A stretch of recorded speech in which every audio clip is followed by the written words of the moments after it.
Di sebuah jalur kereta bawah tanah, seekor monster terlihat mengaum dengan penuh amarah ke arah dua orang yang berada di dalam kereta. Kereta ini membawa banyak orang, di mana semua orang yang ada di sini baru aja keluar dari sebuah lokasi. Dan satu-satunya kendaraan yang bisa membawa mereka semua kembali ke permukaan adalah kereta ini.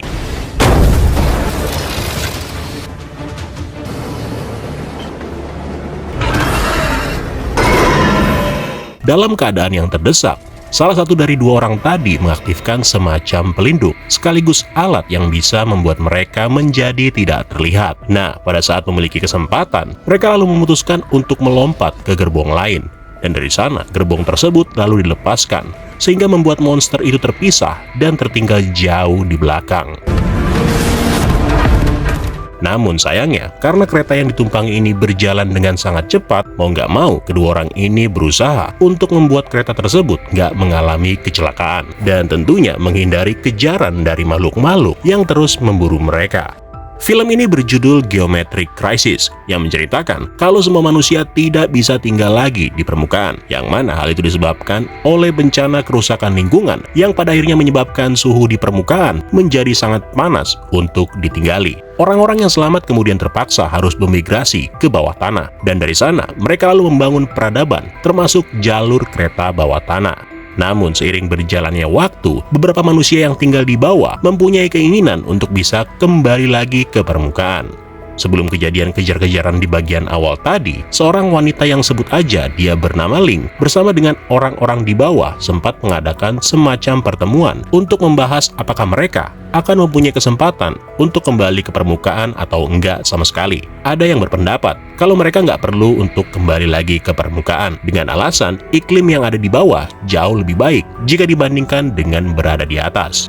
Namun di lain sisi, ada juga yang setuju untuk kembali ke permukaan jika mereka memang memiliki kesempatan. Alasannya adalah karena tinggal di bawah itu jauh lebih mengerikan. Terlebih lagi dari beberapa tahun terakhir, jumlah penduduk perlahan-lahan mulai menurun dikarenakan adanya makhluk-makhluk bawah tanah yang semakin bertambah sejak terjadinya bencana, yang diperkirakan jumlah makhluk-makhluk itu meningkat hampir 1,5 juta kali lipat. Mengetahui akan hal itu, para petinggi pun kemudian setuju untuk memulai kembali sebuah proyek yang sempat tertunda sebelumnya.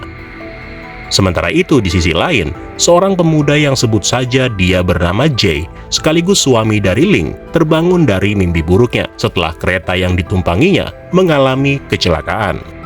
Jay adalah mantan kepala teknisi yang merupakan bagian dari tim yang dibentuk untuk melakukan uji coba kereta bawah tanah, sebuah proyek yang fungsinya kalau berhasil maka akan digunakan sebagai jalan untuk kembali ke permukaan. Tapi sayangnya uji coba yang dilakukan oleh si Jay gagal total, yang mana uji coba itu malah mengakibatkan jatuhnya korban, termasuk kaki kirinya yang harus diamputasi, dan sejak saat itu pangkatnya juga diturunkan ke tingkat paling bawah.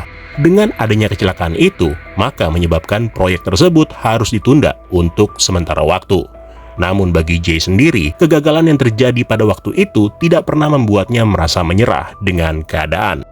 Jay setiap harinya terus mencari tahu bagaimana uji coba yang dia lakukan itu bisa gagal. Dan hasilnya, Jay menyimpulkan bahwa kegagalan itu ternyata disebabkan oleh seseorang yang sengaja membuat proyek tersebut menjadi gagal. Nah, laporan yang ditemukan itu kemudian coba diberitahu kepada pemimpin dunia bawah. Sebut aja dia Pak Jojo. Tapi sayangnya, begitu laporan itu diberikan kepada Pak Jojo, si Pak Jojo tampaknya nggak terlalu memperdulikannya. Hal itu dikarenakan kemungkinan Pak Jojo udah nggak mempercayai Jay sejak uji coba yang terakhir dengan kecelakaan yang terjadi sebelumnya. Keesokan harinya, proyek yang ditunggu-tunggu akhirnya selesai, dan mereka kini siap untuk melakukan uji coba pertamanya. Sebelum bisa ke permukaan, pertama-tama mereka harus mengetahui apakah iklim di permukaan sudah bisa ditinggali, yaitu dengan cara membuang emisi atau gas ke permukaan. Dan ternyata berhasil. Tapi nggak lama kemudian sesuatu terjadi, di mana terjadi kebocoran di beberapa titik, yang mana dengan adanya kebocoran tersebut secara otomatis membuat kubah yang selama ini melindungi kota mereka menjadi tidak stabil.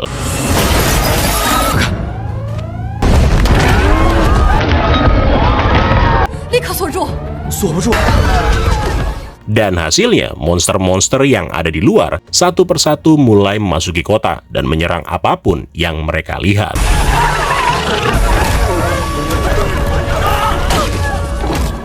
Mengetahui hal itu, Pak Jojo lalu menginstruksikan untuk melakukan evakuasi menuju ke permukaan dengan menggunakan kereta. Yang kemudian dari sana, Ling lalu ditugasi untuk membawa orang-orang sebanyak yang diperlukan. Perlu diketahui bahwa penduduk di area ini mencapai puluhan ribu orang. Jadi meskipun ada yang bisa dievakuasi, tapi orang-orang yang tidak akan selamat itu pastinya jumlahnya akan jauh lebih banyak.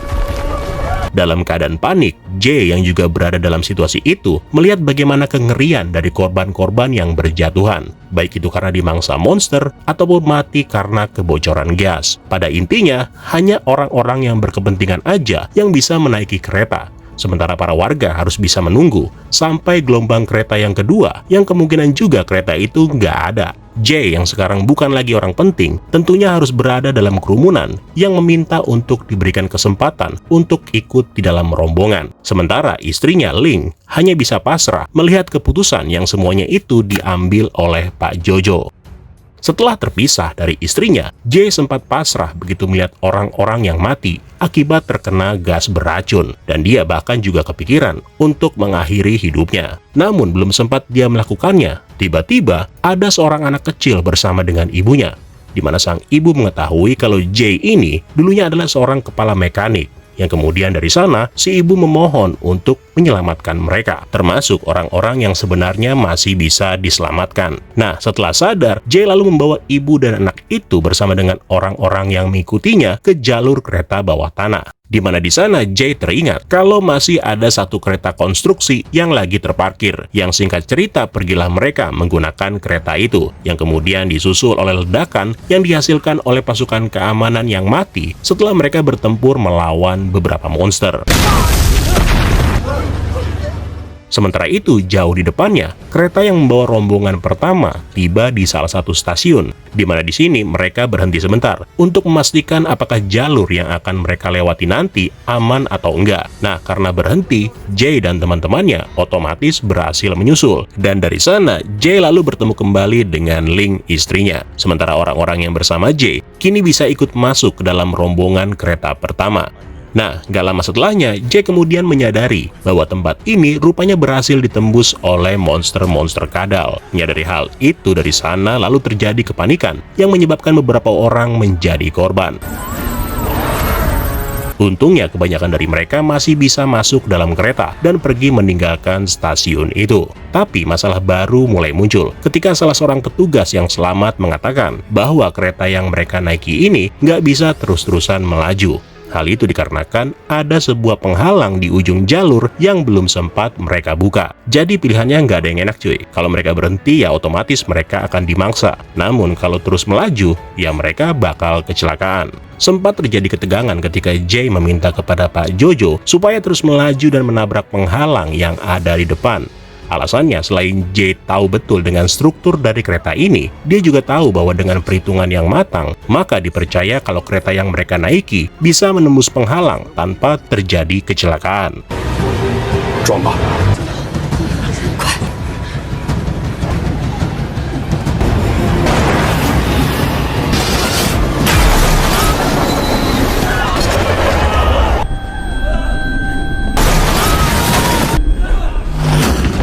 Dalam tabrakan itu, beberapa orang menjadi korban, termasuk sang masinis, dan sisanya mengalami luka-luka. Namun dengan cara seperti itu, mereka pada akhirnya sedikit lagi hampir sampai di permukaan bumi. Tapi belum sempat mereka merasa bahagia, tiba-tiba satu monster terlihat melompat ke atas gerbong. Yang mana adegan ini adalah adegan yang sama dengan kejadian di awal film sebelumnya. Singkat cerita, setelah berhasil melewati semua hadangan monster yang mengejar mereka, kini mereka harus dihadapkan dengan masalah yang lain, yaitu kereta ini rupanya nggak bisa berhenti akibat terjadi kerusakan, dan diprediksi kalau mereka akan bergerak ke jalur yang salah. Nah, yang lebih parahnya lagi, beberapa monster diketahui sudah menunggu di depan demi memanfaatkan keadaan tersebut. Karena bagian kereta nggak bisa dilepas tanpa melalui proses manual, Pak Jojo lalu mempunyai sebuah ide, di mana dia meminta dengan cara mengancam kepada sukarelawan untuk mau meletakkan sebuah granat berdaya ledak tinggi di bagian depan kereta, yang fungsinya untuk menghancurkan monster yang ada di depan begitu kereta mereka nanti mengalami tabrakan. Satu orang kemudian rela menjadi sukarelawan. Namun begitu tahu kalau sosok tersebut adalah si ibu yang dia selamatkan sebelumnya, J dengan terpaksa menggantikannya. Pak Jojo sempat marah dan kesal karena dia nggak habis pikir bagaimana bisa gitu ada orang yang mau menggantikan sosok yang udah benar-benar mau menjadi sukarelawan. Ling yang mendengar perkataan Pak Jojo lalu menjelaskan kalau apa yang dilakukan Jay adalah pilihan yang benar. Karena bagi Ling, mereka tidak akan bisa mendapatkan masa depan jika mereka sendiri nggak bisa melindungi seorang ibu. Singkat cerita, setelah menghitung dampak dari tabrakan dan ledakan yang akan terjadi, Jay dengan cepat melepaskan gerbong bagian depan sekaligus melemparkan granat ke dalam gerbong tersebut.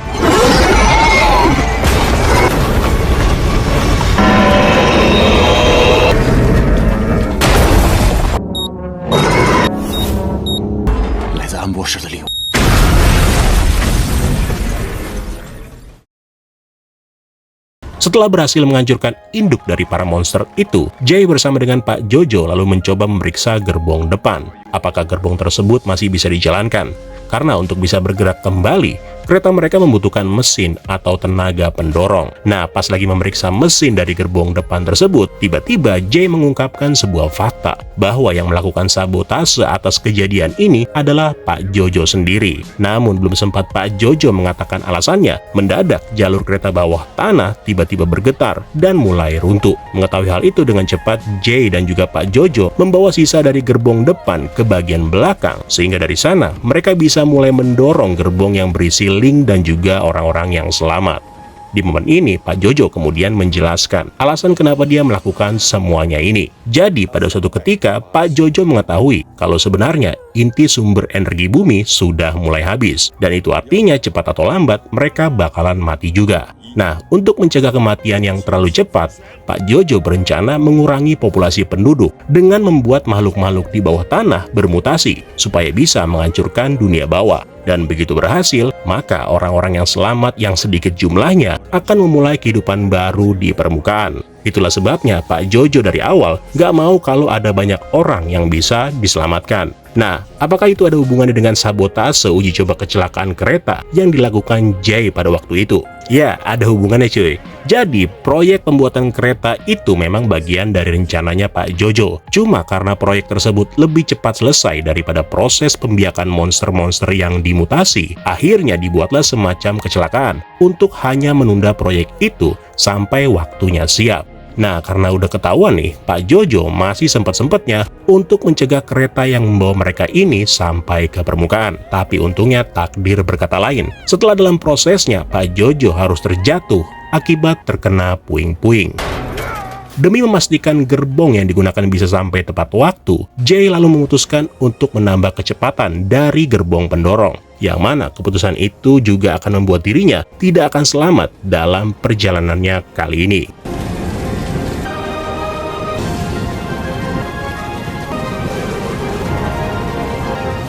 Ya, itulah tadi alur cerita sebuah film dari Tiongkok yang bisa dibilang cukup menegangkan dan seru.